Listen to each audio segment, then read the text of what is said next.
नमस्कार, good morning. मैं ओम प्रकाश मेहरा।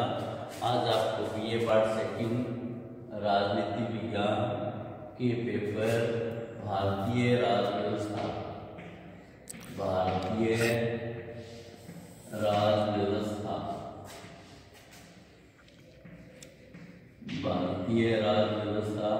के शीर्षक संघीय कार्यपालिका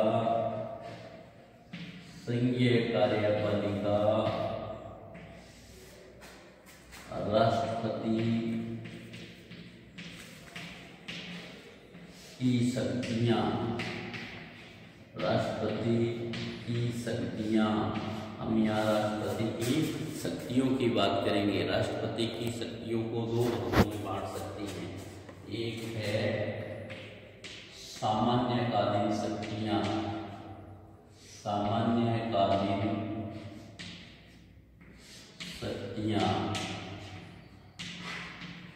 और दूसरी है आपातकालीन शक्तियां।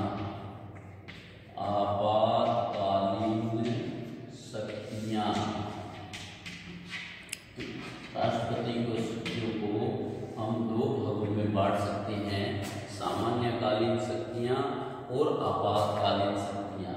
अब हम पहले जो अध्ययन करते हैं वो सामान्यकालीन शक्तियों का करते हैं कि सामान्य काल में जब सरकार सामान्य रूप से कार्य कर रही है, सामान्य काल में भारतीय राष्ट्रपति को क्या क्या शक्तियां हैं, सामान्य काल में भारतीय राष्ट्रपति के पास क्या क्या शक्तियां हैं, तो इसकी बात करते हैं। तो पहला टॉपिक हमारा आता है कार्यपालिका और प्रशासनिक शक्तियां। पहला आता है कार्यपालिका और प्रशासनिक शक्तियां। कार्यपालिका और प्रशासनिक शक्तियां। प्रशासन से संबंधित शक्तियां कौन कौन सी है, इस बारे में हम अध्ययन करेंगे। कार्यपालिका शक्तियां में मतलब जो कार्यपालिका प्रमुख के नाते कार्य किए जाते हैं वो शक्तियां कार्यपालिका प्रमुख है।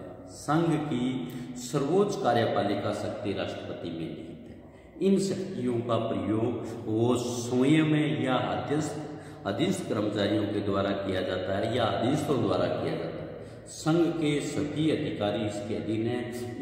इन शक्तियों का वर्णन हम इस प्रकार से कर सकते हैं। किस प्रकार से कर सकते हैं ये समझने वाली चीज़ है।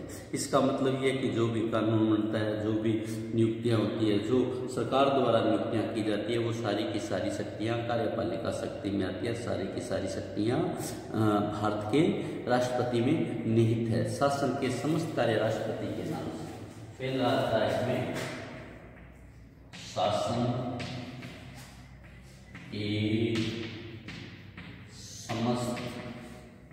शासन के समस्त कार्य राष्ट्रपति के नाम। भारत सरकार जो भी कार्य करती है, जो भी नियुक्ति करती है, वह नियुक्ति राजकीय गजट द्वारा नियुक्ति की जाती है। जो राजकीय गजट में जो कानून बनते हैं, जो कार्य होते हैं, वो सभी राष्ट्रपति के अनुसार होते हैं। संविधान के अनुच्छेद 53 के अनुसार संघ की समस्त कार्यपालिका शक्ति राष्ट्रपति में होगी। वह इसका प्रयोग संविधान के अनुसार या तो स्वयं करेगा या अपने अधीनस्थ कर्मचारियों से करेगा। इस प्रकार शासन के सारे कार्य राष्ट्रपति के नाम से होते हैं। सरकार की समस्त महत्वपूर्ण निर्णय उसके माने जाते हैं। संघीय शासन की सभी मामलों की सूचना पाने का अधिकार है और प्रधानमंत्री के लिए यह आवश्यक है कि राष्ट्रपति को मंत्रिपरिषद के सभी निर्णयों और प्रशासन संबंधी मामलों की सूचना दे, जो मामले राष्ट्रपति द्वारा जिन मामलों की राष्ट्रपति सूचना मांगता है। दूसरा है महत्वपूर्ण अधिकारियों की नियुक्ति है।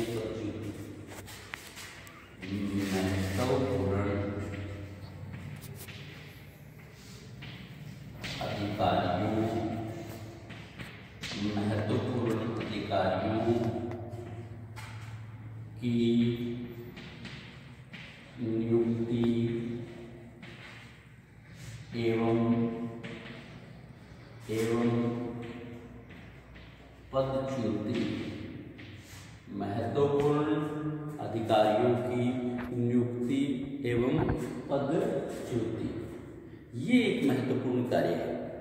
राष्ट्रपति भारतीय संघ में जितने भी महत्वपूर्ण अधिकारी हैं, प्रधानमंत्री, चाहे वो सरकार से बहुमत प्राप्त नेता, उसका मंत्रिमंडल, राज्यों के राज्यपाल, सर्वोच्च न्यायालय तथा उच्च न्यायालय के न्यायाधीश, महालेखा परीक्षक, संघीय लोक सेवा आयोग के अध्यक्ष एवं सदस्य, विदेशों में राजदूत, इन सब अधिकारियों के अतिरिक्त राष्ट्रपति कुछ प्रशासनिक आयोगों की नियुक्ति करता है, जिसमें अंतर्राज्यीय परिषद, निर्वाचन आयोग, वित्त आयोग, राजभाता आयोग, पिछड़े वर्गों की दशा सुधारने संबंधी आयोग, राष्ट्रपति को मंत्रियों, राज्यपालों, महाधिवक्ता, सर्वोच्च न्यायालयों, मुख्य न्यायाधीशों, लोक सेवा आयोग के अध्यक्ष सदस्यों को पदच्युति करने का भी अधिकार है। जिन लोगों को नियुक्ति की जाती है उन लोगों को पदच्युति करने का भी अधिकार है। चाहे प्रधानमंत्री है, चाहे राज्यपाल है, चाहे मंत्री है, चाहे महालेखा परीक्षक है, चाहे कुछ भी, कोई जितने भी पद राष्ट्रपति द्वारा नियुक्त किए जाते हैं उनको नियुक्ति भी विशेष प्रक्रिया से होती है, पदच्युति भी जो निर्धारित प्रक्रिया, विशेष प्रक्रिया द्वारा इनको पद से हटाया जा सकता है। राष्ट्रपति द्वारा इनकी नियुक्ति, जो सारी नियुक्तियां जो मैंने बताई, संघ लोक सेवा आयोग, राज्यपाल, मंत्रियों, इन सब की नियुक्ति प्रधानमंत्री और मंत्रिपरिषद के परामर्श के अनुसार की जाती है। समस्त राजनीतिक परिस्थितियों में राष्ट्रपति प्रधानमंत्री के चयन में विवेक का प्रयोग नहीं कर सकता। सारी स्थितियों में प्रधानमंत्री की नियुक्ति की जाती है, सारी स्थितियों में विवेक का प्रयोग नहीं कर सकता। विवेक का प्रयोग वहाँ कर सकता है जहाँ स्पष्ट बहुमत न मिला, जहाँ सरकार को स्पष्ट बहुमत नहीं मिला। ऐसा भारतीय संविधान में 2 बार विशेष प्रकार से हुआ।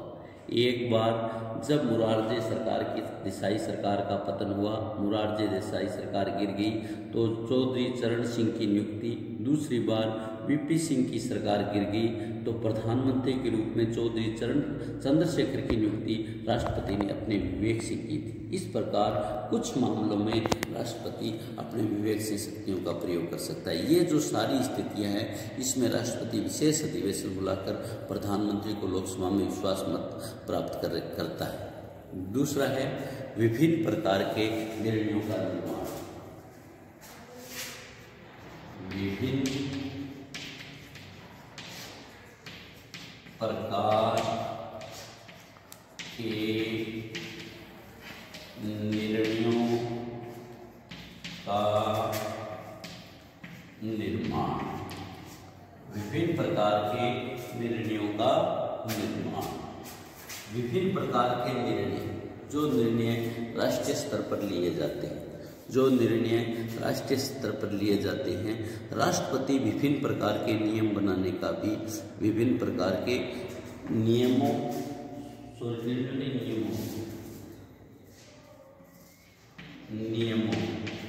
राष्ट्रपति विभिन्न प्रकार के नियम बनाने का भी निर्णय ले सकता है। जो विभिन्न प्रकार के नियम बनाए जाते हैं वो संसद के दोनों सदनों की संयुक्त बैठक, सर्वोच्च न्यायालय और अधिकारों के कर्मचारियों की नियुक्ति, महालेखा परीक्षक की प्रशासनिक शक्तियाँ, संघीय लोक सेवा आयोग के सदस्यों की संख्या आदि जो विभिन्न नियम हैं, इनमें राष्ट्रपति द्वारा विशेष प्रकार के नियम बनाए जाते हैं। नेक्स्ट है संघ की इकाइयों पर नियंत्रण की शक्ति।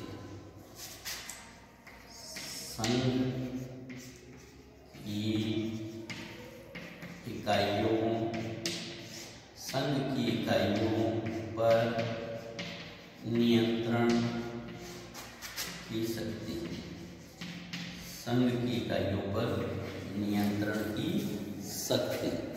भारत के राष्ट्रपति को यह भी महत्वपूर्ण अधिकार है। राष्ट्रपति को यह महत्वपूर्ण अधिकार है, वो राज्य सरकारों को निर्देशित करता है, नियंत्रित करता है, समन्वित करता है। समन्वित नीति तथा पारस्परिक विवादों को निपटाने के लिए, संबंध में परामर्श देने के लिए अंतर्राज्यीय परिषद का गठन करता है। किन्हीं संघीय विशेषों प्रशासनिक राज्य सरकार को सौंप सकता है। संघीय क्षेत्रों में प्रशासन का उत्तरदायित्व राष्ट्रपति द्वारा होता है। नेक्स्ट है अंतर्राष्ट्रीय मामलों में प्रतिनिधित्व। अंतर्राष्ट्रीय मामलों में प्रतिनिधित्व, अंतर्राष्ट्रीय मामलों में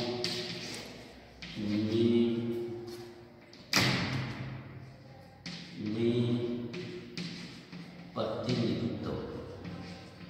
दूसरे देशों के साथ जो कार्रवाइयाँ करनी है उसमें देश का प्रतिनिधित्व राष्ट्रपति द्वारा किया जाता है। उसमें देश का प्रतिनिधित्व भारत का राष्ट्रपति करता है। भारतीय संघ का वैधानिक प्रमुख होने के नाते राष्ट्रपति को अंतर्राष्ट्रीय मामलों में प्रतिनिधित्व करता है। वह विदेशों में भारतीय दूतावासों के लिए राजदूत, कूटनीतिज्ञ नियुक्त करता है। विदेशों में दूतों तथा कूटनीतिज्ञ प्रतिनिधियों के प्रमाण पत्रों को स्वीकार करता है। परंतु जहाँ तक विदेशों में संधियों और समझौते का प्रश्न है, यद्यपि वे संधियां और समझौते किए तो राष्ट्रपति के नाम से किए जाते हैं, किंतु इनकी वास्तविक शक्तियां मंत्री के हाथ में रहती है और इस संबंध में इस संधियों और समझौतों में संसद का अनुसमर्थन रेटिफिकेशन आवश्यक होता है। यानी जो संधियां और समझौते किए जाते हैं वो मंत्रिपरिषद का समझौता जरूरी होता है। नेक्स्ट है सर्वोच्च सेनापति।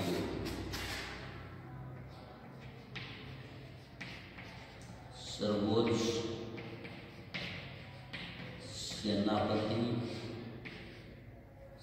सेनापति के रूप में भारत का राष्ट्रपति तीनों सेनाओं का सर्वोच्च सेनापति होता है। देश का वैधानिक प्रमुख होता है। तीनों सेनाओं का सर्वोच्च पदाधिकारी होता है। तीनों सेनाओं में भारत के राष्ट्रपति को कार्यपालिका का वैधानिक प्रधान तो ही है, इसके साथ संसद का अभिन्न अंग माना जाता है। इस रूप में अधिकार का प्रयोग प्रधान सेनापति होता है। इस कानून का निर्माण कर सकता है। राष्ट्रपति का प्रधान सेनापति बनाकर संविधान के सदैव यह निश्चय कर दिया जाता है कि सैनिक शक्ति नागरिक सत्ता के अधीन होती है। प्रतिरक्षा सेना, युद्ध और शांति आदि विषयों में कानून बनाने की शक्ति तो संसद को प्राप्त है। अतः भारत के राष्ट्रपति संसद की स्वीकृति के बिना न तो युद्ध की घोषणा कर सकता, न सेनाओं का प्रयोग करता। इस दृष्टि से भारतीय राष्ट्रपति को सैनिक शक्ति अमेरिका से बहुत कम है, क्योंकि अमेरिकी राष्ट्रपति सेनाओं को युद्ध स्थल पर भेजने का कार्य करता है। नंबर 2 वैधानिक शक्तियाँ। नंबर 1 हमारा कार्यपालिका। नंबर 2 वैधानिक शक्तियाँ अर्थात विधायी शक्तियाँ अर्थात कानून बनाने की शक्तियाँ। भारत का राष्ट्रपति भारतीय संघ का कार्यपालिका का वैधानिक प्रधान होता है और वह भारत की संसद का अभिन्न अंग। इस रूप में राष्ट्रपति को विधायी क्षेत्र में विभिन्न शक्तियां प्राप्त है। विधायी क्षेत्र का प्रशासन, इसमें नंबर आता है 1 विधायी क्षेत्र का प्रशासन। विधायी शक्तियों में आता है विधायी क्षेत्र का प्रशासन। विधायी क्षेत्र का प्रशासन। राष्ट्रपति को विधायी क्षेत्र के प्रशासन से संबंधित अनेक शक्तियां प्राप्त है। वो संसद का अधिवेशन बुलाता है, संसद का सत्रावसान करता है, किसी भी समय लोकसभा का प्रकटन कर सकता है। संसद के अधिवेशन के प्रारंभ में राष्ट्रपति दोनों सदनों की संयुक्त बैठक में अपना अभिभाषण देता है। इस अभिभाषण में ब्रिटेन के सम्राट की भांति राष्ट्रपति शासन की नीतियों का वर्णन किया जा सकता है। अन्य अवसरों पर दोनों या किसी एक सदस्य में संदेश भेजने के अतिरिक्त वह बैठक में भाषण दे सकता है। किसी विधेयक पर दोनों सदनों पर मतभेद होने पर वो संयुक्त बैठक बुला सकता है। ये है विधायी क्षेत्र का प्रशासन। दूसरा है सदस्यों को मनोनीत करने का अधिकार। संसदीय सदस्यों को मनोनीत करने का अधिकार। सदस्यों को मनोनीत करने का अधिकार। संसद के 2 सदन हैं, राज्यसभा जिसकी सदस्य संख्या 240 प्लस 12 मनोनीत अधिकतम, वर्तमान में है 233 प्लस 12। अच्छा, लोकसभा में अधिकतम संख्या 250 प्लस 2 और वर्तमान में भी 250 प्लस 2 है। तो अब इसमें 233 सदस्य तो निर्वाचित किए जाते हैं राज्य विधानसभा, इसमें 250 सदस्य तो जनता द्वारा निर्वाचित किए जाते हैं। अब हमारे दिमाग में आती है 12 वाला क्या चीज है? 12 वाला, ये 12 और 2 सदस्य ऐसे सदस्य हैं जिनको राष्ट्रपति मनोनीत करता है, मनोनीत करने के लिए ये एक अनिवार्य रहता है कि राज्यसभा में जो लोग विशेषज्ञ लोग, कला, विज्ञान, वाणिज्य, अलग अलग क्षेत्रों में जो विशेषज्ञ लोग हैं वो चुनाव नहीं जीत सकते थे, इसलिए इन 12 लोगों को मनोनीत किया जाता है राष्ट्रपति द्वारा। और लोकसभा में तो उन सदस्यों को मनोनीत किया जाता है जो आंग्ल भारतीय समुदाय के लोग हैं, जो प्रत्यक्ष निर्वाचन द्वारा अलग संख्या में होने के कारण चुनाव नहीं जीत सकते, अलग संख्या के कारण चुनाव में नेता नहीं बन सकते। इस प्रकार 12 राज्यसभा में और 2 लोकसभा में राष्ट्रपति द्वारा मनोनीत किए जाते हैं। 2 लोकसभा में आंग्ल भारतीय समुदाय के लोगों को किया जाता है और राज्यसभा में जो 12 सदस्य मनोनीत किए जाते हैं वो साहित्य, कला, वाणिज्य या अन्य विशेष क्षेत्रों में किए जाते हैं। नेक्स्ट है विधेयकों पर निषेधाधिकार का प्रयोग। विधेयकों पर निषेधाधिकार विधेयकों पर निषेधाधिकार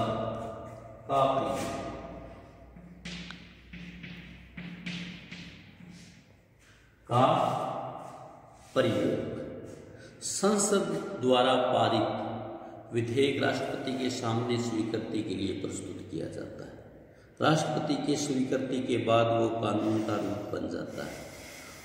यह विधेयक अपनी इच्छा के अनुसार स्वीकृत या अस्वीकृत कर सकता है। साधारण विधेयक को कुछ सुझावों के बाद पुनः विचार के लिए लौटा सकता है, लेकिन विधेयक यदि संसद द्वारा पुनः संशोधन या बिना संशोधन के पारित कर दिया जाता है तो राष्ट्रपति को दूसरी बार उसे स्वीकृति देनी पड़ेगी। इस प्रकार राष्ट्रपति को निषेधाधिकार की अंतिम शक्ति नहीं है।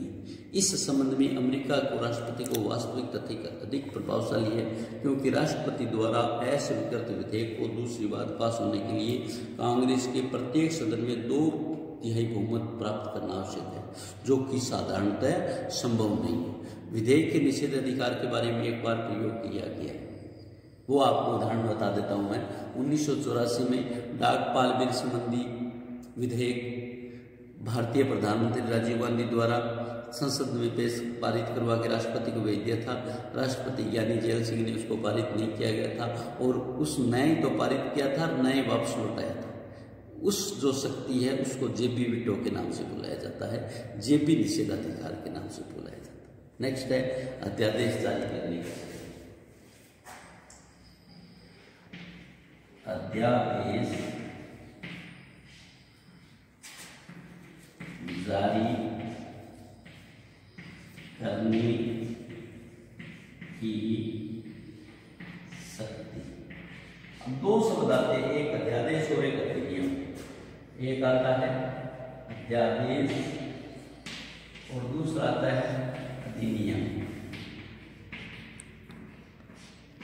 दोनों शब्दों को समझना जरूरी है, दोनों शब्दों के बारे में जानना जरूरी है।